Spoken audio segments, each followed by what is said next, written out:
வீடியோக்குள்ளே போகிறதுக்கு முன்னாடி சேனலை சப்ஸ்கிரைப் பண்ணுங்கள், பக்கத்தில் இருக்க பெல் பட்டனை ப்ரெஸ் பண்ணுங்கள், டிக் பண்ணி சேவ் பண்ணிக்கோங்க. வாங்க வீடியோக்குள்ளே போகலாம். புதினா புலாவ் பண்ண போகிறோம். புதினா ஒரு கையளவு எடுத்திருக்கேன், கொஞ்சம் மல்லித்தலை, பூண்டு ஒரு 10, இஞ்சி கொஞ்சம், பச்சை மிளகாய் 3, பெரிய வெங்காயம் 1, ஒரு பிரிஞ்சி இலை, அன்னாச்சிப்பூ, 1/2 டீஸ்பூன் ஜீரகம், 1/4 டீஸ்பூன் மிளகு, 2 ஏலக்காய், கிராம்பு 3, பட்டை சின்னதாக 3, கொஞ்சம் பட்டாணி ஊற வச்சு எடுத்திருக்கேன். அரிசி 1 டம்ளர் ஊற வச்சுருக்கேன். எந்த அரிசி வேணாலும் போடலாம், பச்சரிசி, புழுங்கல் அரிசி, பிரியாணி அரிசி எது வேணாலும் போட்டுக்கலாம். அரைக்கிறதுக்கு புதினா, மல்லித்தலை, பூண்டு, பச்சை மிளகாய், இஞ்சி,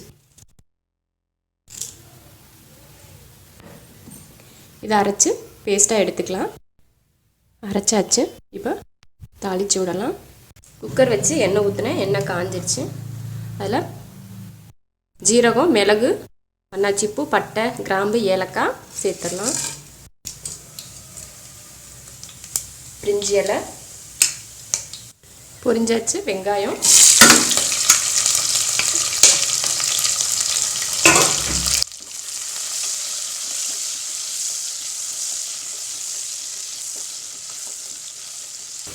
வெங்காயம் வதங்கிடுச்சு.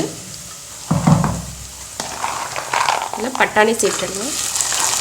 வெறும் புதினா மட்டும் போட்டோம்னா நல்லா இருக்காது, பட்டாணி இருந்தால் தான் சாப்பிட்றப்போ நல்லா இருக்கும். அதனால தான் பட்டாணி சேர்க்குறேன்.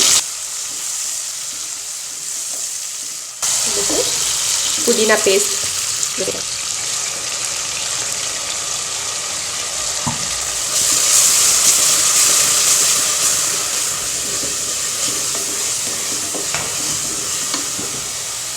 அதை கொஞ்சம் வதக்கிட்டு அரிசி சேர்த்துடலாம்.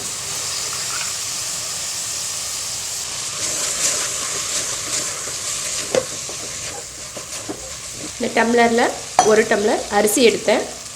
இல்லை 1.5 டம்ளர் தண்ணி ஊற்றலாம்.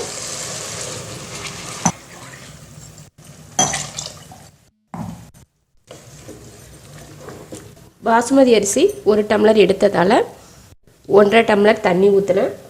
நம்ம எப்பயும் செய்கிற சாப்பாட்டு அரிசினா எப்பவும் போல் தண்ணி ஊற்றினா போதும். 1 டம்ளர் அரிசிக்கு 2 டம்ளர் தண்ணி படி. தேவையான உப்பு, தக்காளியெல்லாம் சேர்க்கலை. கொதிச்சதுக்கப்புறம் குக்கர் மூடி போட்டு வெயிட் போட்டுக்கலாம். கொஞ்சம் சும்மா கொதிக்கிறதுக்காக மூடி வைக்கலாம். கொதிச்சிருச்சு, உப்பு எல்லாம் கரெக்டாக இருக்குது.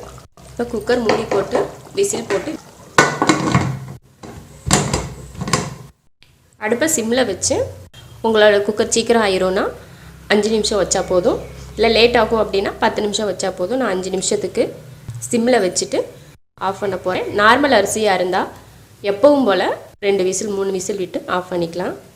5 நிமிஷத்துக்கு அப்புறம் அடுப்பை ஆஃப் பண்ணிவிட்டு ஸ்டீமெல்லாம் போயிடுச்சு. இப்போ ஓப்பன் பண்ணி பார்க்கலாம்.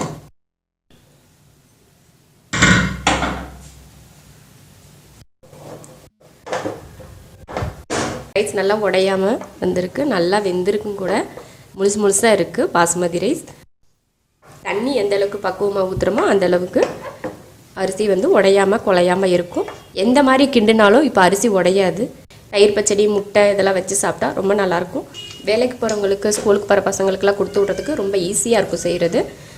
நீங்களும் இது போல் புதினா புலாவ் செஞ்சு பாருங்கள், ரொம்ப நல்லாயிருக்கும். பிடிச்சிருந்தா லைக் பண்ணுங்கள், மற்றவங்களும் பார்க்கணுன்னு நினச்சா ஷேர் பண்ணுங்கள், மறக்காமல் சப்ஸ்கிரைப் பண்ணுங்கள். நன்றி.